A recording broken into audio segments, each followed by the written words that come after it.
अस्सलामुअलैकुम ट्रेडर्स। काजी forex tips channel में खुश आमदीद।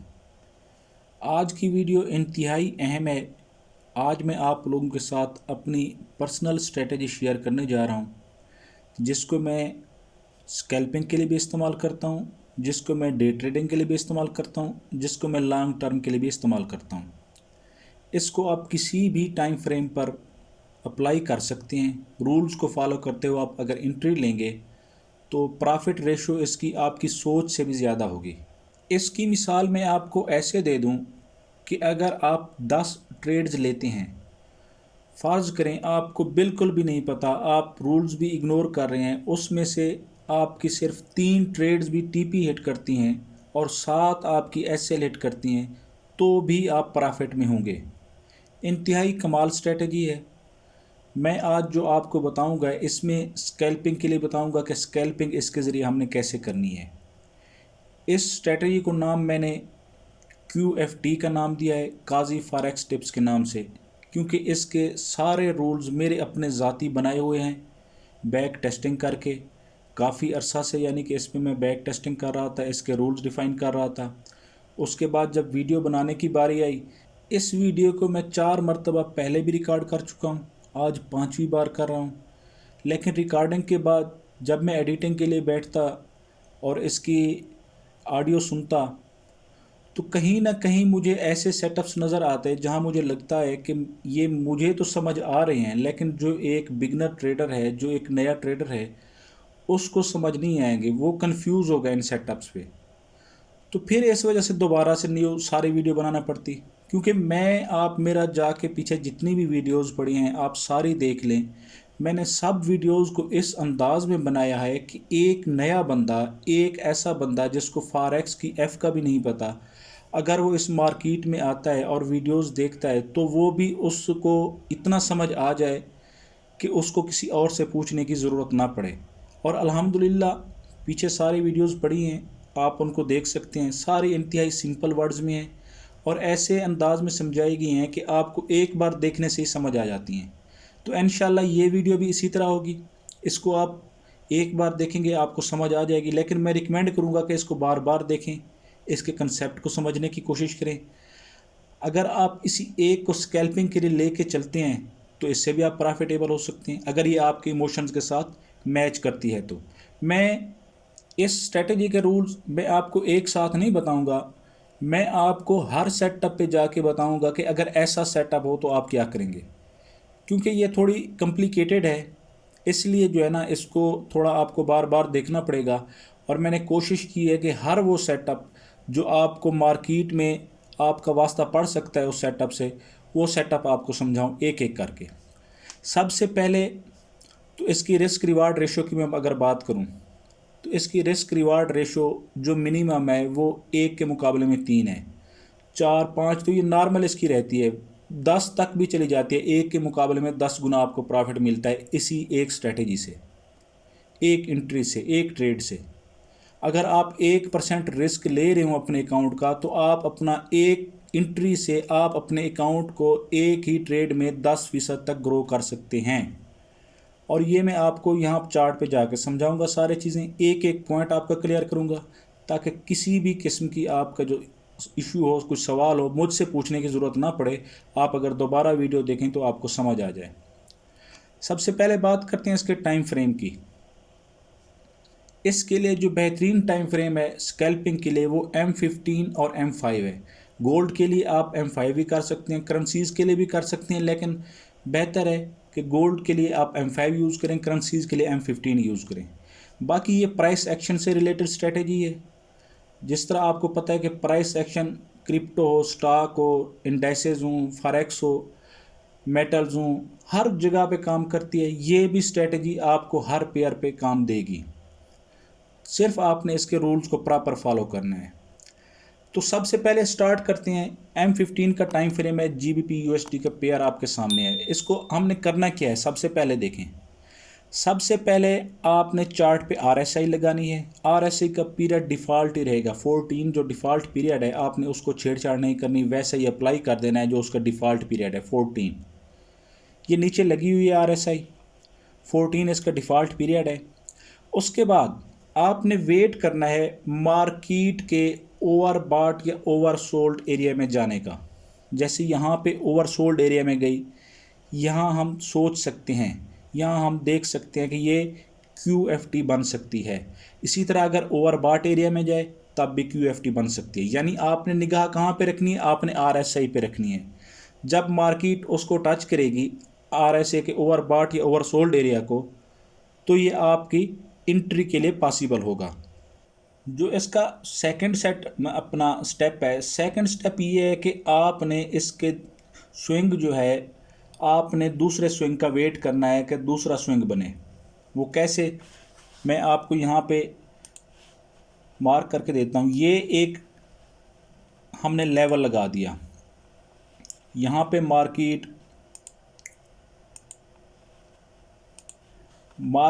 इस एरिया पे आई,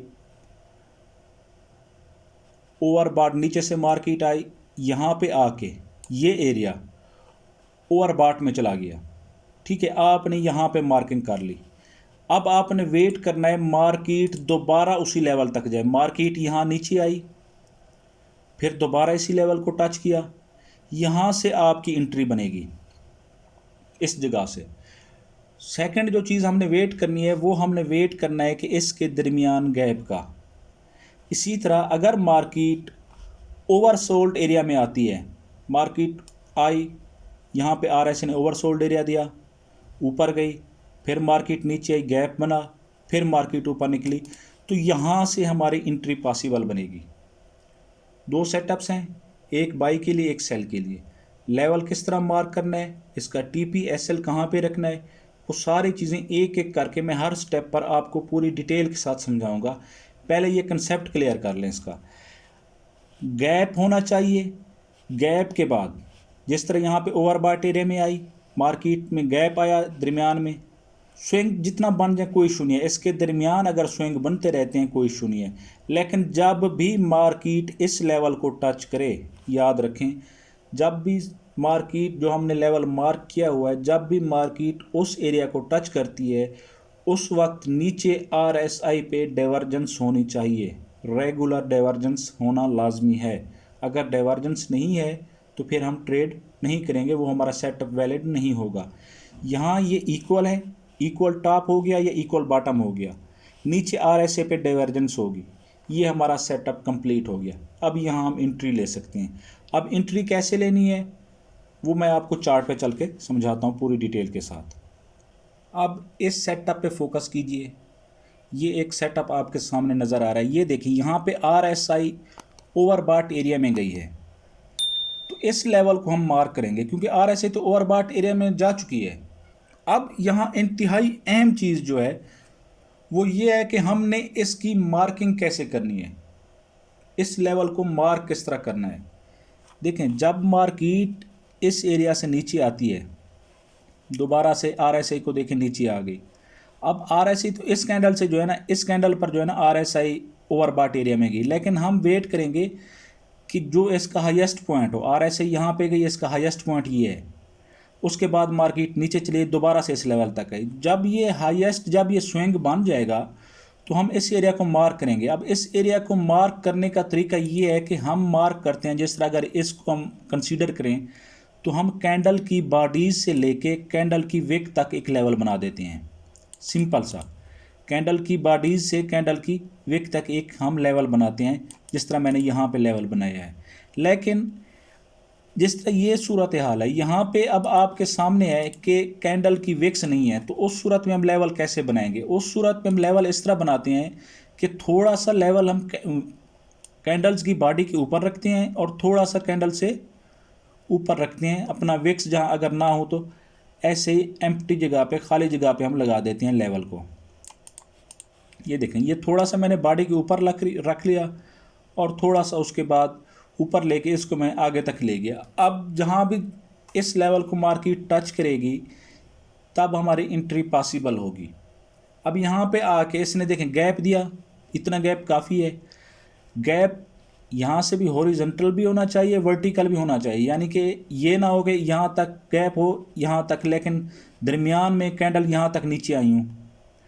कैंडल नीचे तक भी आनी चाहिए गैप और दरमियान में भी गैप होना चाहिए, खला होना चाहिए। अब यहाँ पे जिस तरह बना, ये नीचे यहाँ तक आई मार्केट, उसके बाद मार्केट ऊपर गई। अब इंट्री कैसे लेनी है, मार्किंग आपने सीख ली, इंट्री कैसे लेनी है। इंट्री लेने के देखें 3 मेथड्स हैं इसमें। आप हाई रिस्क के साथ, मीडियम रिस्क के साथ और लो रिस्क के साथ इंट्री ले सकते हैं। ये आप पे डिपेंड करता है, आपके अकाउंट की इक्विटी पे डिपेंड करता है, आपके ट्रेडिंग स्टाइल पे डिपेंड करता है, आप दिन में कितना ट्रेड्स ले चुके हैं ऑलरेडी उस पर भी डिपेंड करता है। अगर आपने पूरे दिन में कोई ट्रेड नहीं ली हुई तो आप हाई रिस्क ले सकते हैं। अगर आप पहले ऑलरेडी प्रॉफिट में हैं तो फिर आप लो रिस्क के साथ चलें। अगर लो रिस्क आपको मिलता है तो आप इंट्री लें, अदरवाइज छोड़ दें इसको। ये तो डिपेंड करता है आप पे कि आप कौन सा मेथड सेलेक्ट करते हैं। मैं आपको ये बता देता हूँ कि कौन सा मेथड हाई रिस्क है, कौन सा लो रिस्क है और कौन सा मीडियम रिस्क है। देखें, अब सबसे पहले जब मार्केट इस कैंडल को अपना इस लेवल को टच करेगी, उसके बाद जो भी पहली सेल की कैंडल बनेगी हम मार्केट में इंटर हो जाएंगे। सेल की कैंडल बनी, क्लोज हुई, ये एक डोजी टाइप कैंडल है, लॉन्ग लेग डोजी, यहाँ से इसकी क्लोजिंग पे हम इंटर हो गए। ये है हाई रिस्क सेटअप। मार्केट आपको धोखा दे सकती है, दोबारा ऊपर जा सकती है, हाई रिस्क है ये, लेकिन प्रॉफिट भी उतना ही आपको मिलेगा। मीडियम रिस्क क्या है? मीडियम रिस्क ये है कि किसी भी कैंडल का, सेल की कैंडल का, जिस तरह ये सेल का सेटअप बना हुआ है, किसी भी सेल की कैंडल का इस लेवल से बाहर क्लोज होना, नीचे क्लोज होना, ये आपके लिए मीडियम रिस्क है। ये कैंडल बनी सेल की और ये इसके नीचे आके क्लोज हुई, ये आपका मीडियम रिस्क बन गया। और लो रिस्क क्या है? लो रिस्क ये है कि कैंडल सेल की जितना बने, आपने मोमेंटम कैंडल के बाद एंट्री लेनी है। यहाँ पे अगर मोमेंटम कैंडल आपको ना मिले तो 3 स्ट्राइक कैंडल यानी कि एक कलर की 3 कैंडल्स भी आपकी मोमेंटम में शामिल होती हैं। तो यहाँ से आप तीसरी कैंडल की क्लोजिंग के बाद इंटर हो सकते हैं। ये लो रिस्क है।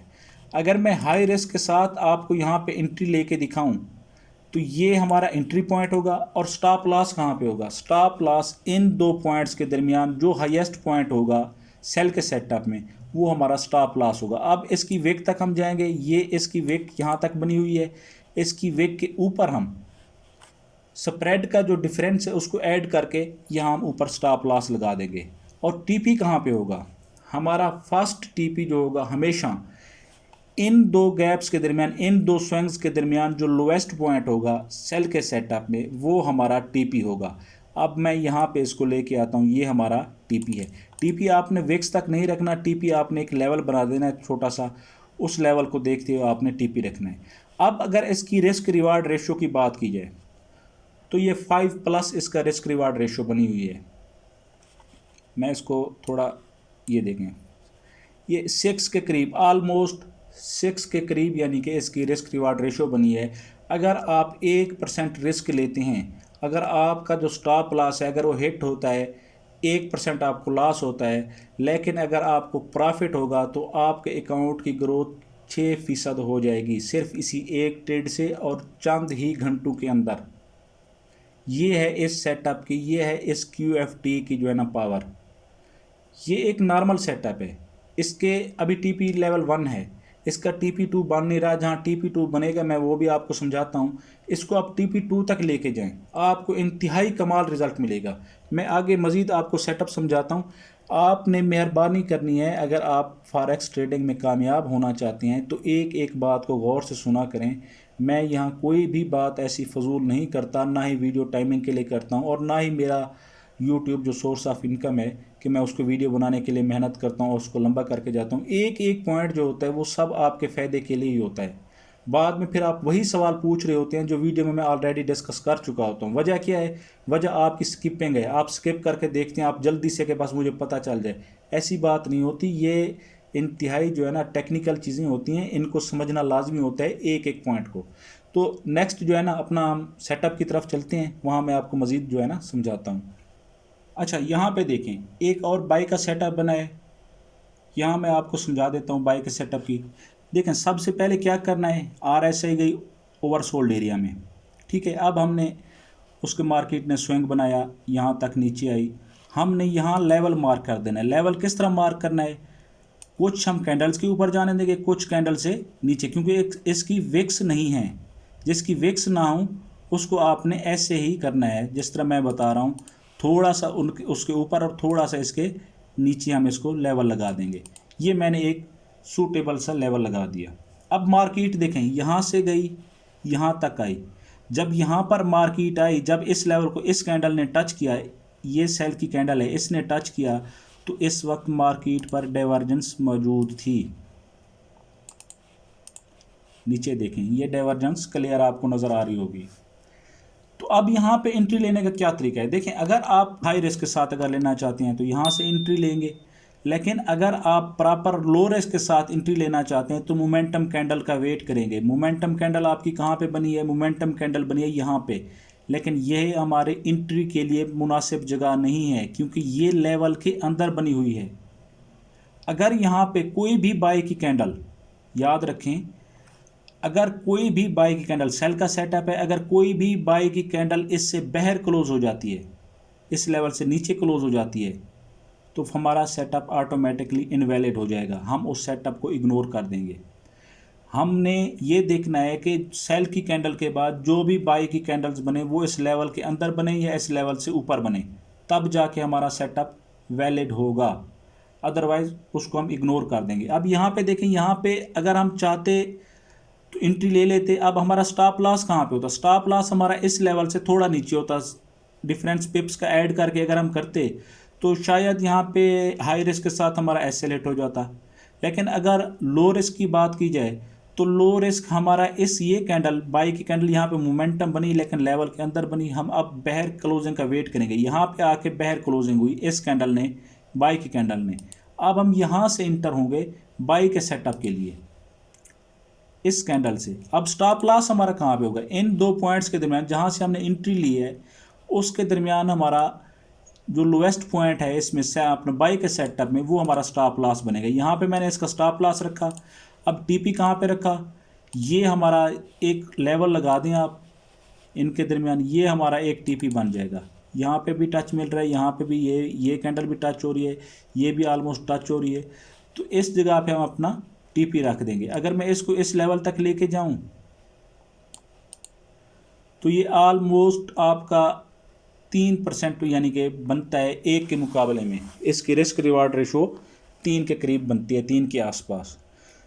तो ये एक सिंपल सी स्ट्रेटेजी है लेकिन समझने की है। इसको आपने सबसे ज़्यादा फोकस करना है लेवल मार्क करने पे। लेवल मार्क करने में आपको थोड़ी सी जो है ना टेक्निकलिटीज़ जो हैं उनको फॉलो करना होगा। वो मैं आपको आगे और भी सेटअप दिखा देता हूँ। अच्छा देखें, इसी सेटअप के साथ ही एक और एग्जांपल आ गया है, वो भी मैं आपको दे देता हूँ। अब देखें, यहाँ पे इन कैंडल्स ने जो है ना अपना ओवरसोल्ड एरिया में गई। अब हम यहाँ पे क्योंकि ऊपर स्विंग नहीं बना, मार्केट उस ब्रेक करके नीचे आ गई, तो हमारा ये लेवल इनवैलिड हो गया। ये लेवल अब किसी काम का नहीं है क्योंकि मार्केट ने इस लेवल को ब्रेक करके नीचे आ गई विदाउट कोई गैप के। गैप नहीं बना, मार्केट नीचे आ गई, तो ये हमारा सेटअप इनवैलिड हो गया। अब ये लेवल हम मार्क नहीं करेंगे। इसी तरह अगर नीचे देखें, ये लेवल यहाँ पे मार्केट अगर आप मार्क करते हैं ये लेवल, इसके बाद मार्केट ने गैप भी दिया, नीचे भी आई। अगर आप ये लेवल मार्क करते हैं तो यहाँ पे अगर मैं इसको मार्क कर दूँ,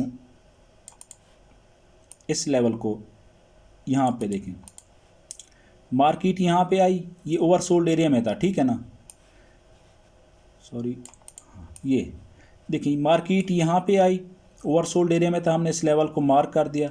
लेकिन जो कैंडल आई नीचे क्लोज हुई उसके अगर हम यहाँ पे देखें तो यहाँ पे आपको डाइवर्जेंस नज़र नहीं आएगी। अगर डाइवर्जेंस ना हो, जो कैंडल ये क्लोज हुई है यहाँ पे डाइवर्जेंस नहीं है, तो साफ ज़ाहिर है डाइवर्जेंस की बेस पे ही हमने एंट्री लेनी है, ट्रेड लेनी है, तो हमारा ये सेटअप भी इनवैलिड हो जाएगा। ये लेवल सेटअप तो बना ही नहीं, ये लेवल इनवैलिड हो जाएगा। इस लेवल को हम इग्नोर कर देंगे। उसके बाद मार्केट ओवरसोल्ड एरिया में थी, इसी वजह से हमने आगे जो लेवल है उसको मार्क कर दिया। अच्छा, अब इस लेवल को आप देखें, ये बिल्कुल आसपास ही लेवल बन रहे हैं। देखें, ये भी नीचे लेवल बना था, ये आपको बार बार लेवल मिलेंगे और अच्छे प्रॉफिट दे के जाएंगे।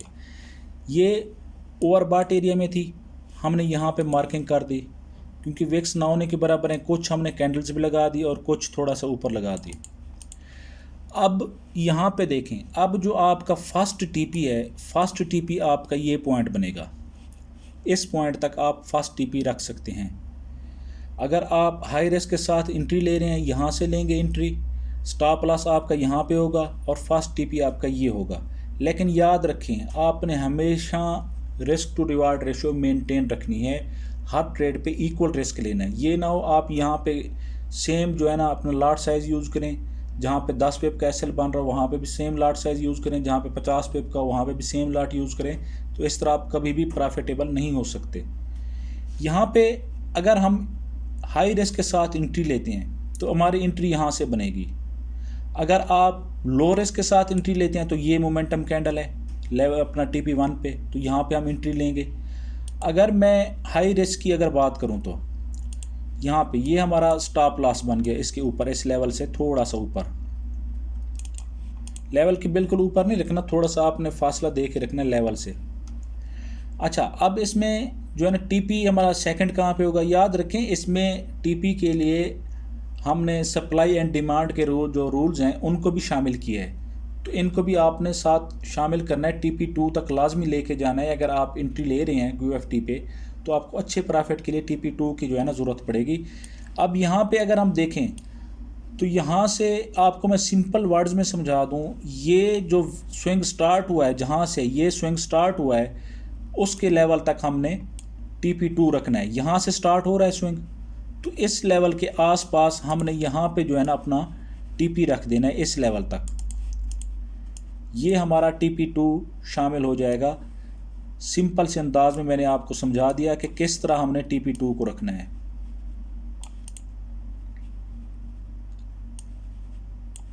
अब देखें, अब अगर इसके रिस्क टू रिवार्ड रेशो की बात की जाए तो 1 के मुकाबले में 5.5 है। बार बार आपको सेटअप मिलेंगे, चंद घंटों के अंदर ही आपका TP हिट होगा।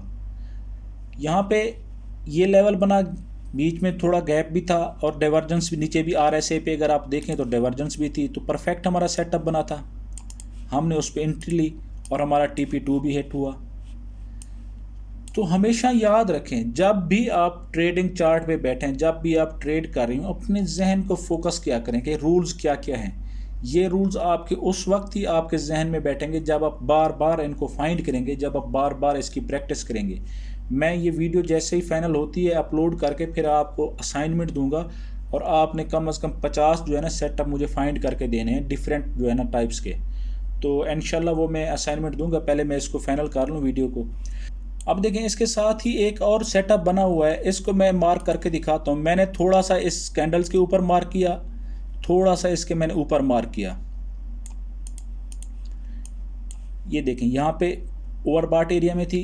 अब हमने सेल की कैंडल का वेट करना था। देखें, बाई की कैंडल ऊपर गई, लेकिन जो सेल की कैंडल बनी, पहली सेल की कैंडल, वो इस लेवल से ऊपर क्लोज हुई। ये सेटअप क्या हो गया, इनवैलिड हो गया। बेशक इसने TP को हिट किया है, लेकिन यहाँ आपको वो रेशो नहीं मिलेगी। अगर आप इसको फॉलो नहीं करेंगे रूल्स को, तो आपको वो प्रॉफिट रेशो फिर नहीं मिलेगी। आपने प्रॉपर रूल्स को ही फॉलो करना है, क्योंकि ये काफ़ी ज़्यादा बैक टेस्टिंग के बाद ही मैंने खुद रूल्स जो है ना इसके डिफ़ाइन किए हैं। यहाँ पे इसके बाहर क्लोज होगी, हम इस सेटअप को छोड़ देंगे। ये सेटअप हमारे किसी काम का नहीं है। हालांकि डाइवर्जेंस भी है, सारे रूल्स पूरे हो रहे हैं, सिर्फ एक कैंडल बाहर क्लोज हुई है सेल की। अगर यहाँ पे ये बाहर चली गई थी, बाई की कैंडल और बनती और एक ही सेल की कैंडल आके इसके नीचे क्लोज होती या इसके अंदर क्लोज होती, तो भी हमारा सेटअप वैलिड होता। जो भी, यानी कि पहली सेल की कैंडल बननी चाहिए वो इस लेवल के अंदर या इस लेवल से नीचे क्लोज होनी चाहिए। अगर इससे बाहर निकल के क्लोज होगी तो फिर वो हमारा सेटअप इनवैलिड हो जाएगा। एक और सेटअप की तरफ चलते हैं।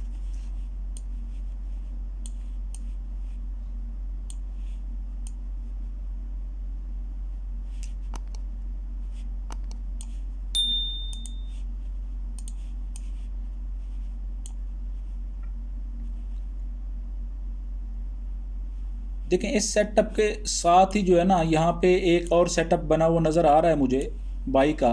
यहाँ पे देखें, अब इस कैंडल पे देखें, यहाँ पे उसने ओवरसोल्ड एरिया में गई RSI। यहाँ पे हम लेवल मार्क करते हैं अगर, लेकिन स्विंग नहीं बना, कोई गैप नहीं मिला, मार्केट ने इसको नीचे ब्रेक कर दे, तो ये सेटअप हमारा ख़त्म हो गया, ये सेटअप वैलिड नहीं हुआ। इसके बाद मार्केट यहाँ पे आई, ये भी ओवरसोल्ड एरिया में था, तो यहाँ हमने लेवल मार्क कर दिया। यहाँ कैसे लेवल मार्क करेंगे, थोड़ा सा कैंडल के ऊपर और थोड़ा सा इसके नीचे हम इसको मार्क कर देंगे। अब देखें उसके बाद जो पहली कैंडल क्लोज हुई वो यहाँ पे क्लोज हुई और मोमेंटम भी थी, ज़बरदस्त सेटअप था। यहाँ से हम बाई की एंट्री ले सकते हैं। जो हमारा फर्स्ट टीपी होगा, फर्स्ट टीपी, अब देखें ये 3 स्विंग बने हुए हैं बीच में। अब यहाँ पे हमने टीपी किस तरह रखना है, तो टीपी रखने के लिए अगर एक स्विंग होता तो उसका जो हाईएस्ट पॉइंट होता हम वहाँ पे रखते। तो टीपी यहाँ पे रखने के लिए हम इन 3 लेवल्स को, ऐसा लेवल एक बनाएंगे जहाँ पे ये तीनों लेवल्स टच हो रही हूँ। अगर मैं इस लेवल को बनाऊँ, ये देखें,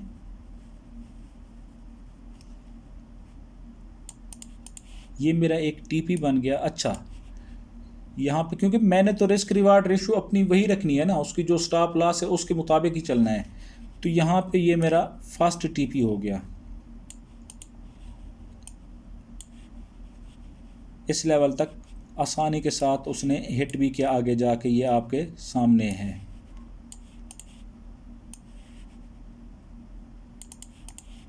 ये लेवल, ये देखें, ये तीनों लेवल्स को मैंने शामिल किया ताकि यहाँ पे देखें कैंडल्स का जो है ना बिहेवियर स्टे भी किया। यहाँ पे भी कैंडल्स ने स्टे किया, लेकिन ऊपर गई मार्केट, फिर नीचे यहाँ पे भी स्टे किया। तो इन तीनों लेवल्स को शामिल करने के बाद मेरा टीपी ये बना। लेकिन सेकंड टीपी कहाँ पे बनेगा, सेकंड टीपी मेरा बनेगा यहाँ पे, जहाँ से ये स्विंग स्टार्ट हुआ था। ये मेरा सेकंड टीपी बनेगा इस लेवल से। अगर मैं सेकंड टीपी की बात करूं तो सेकंड टीपी तो हिट होगा शायद, लेकिन उससे पहले ही एसएल हिट हो जाएगा इस वीक की वजह से, जो शायद कोई न्यूज़ थी या कुछ था, ये नीचे गई मार्केट, शायद सेकंड टीपी हमारा हिट ना होता। ये देखें, इसके साथ ही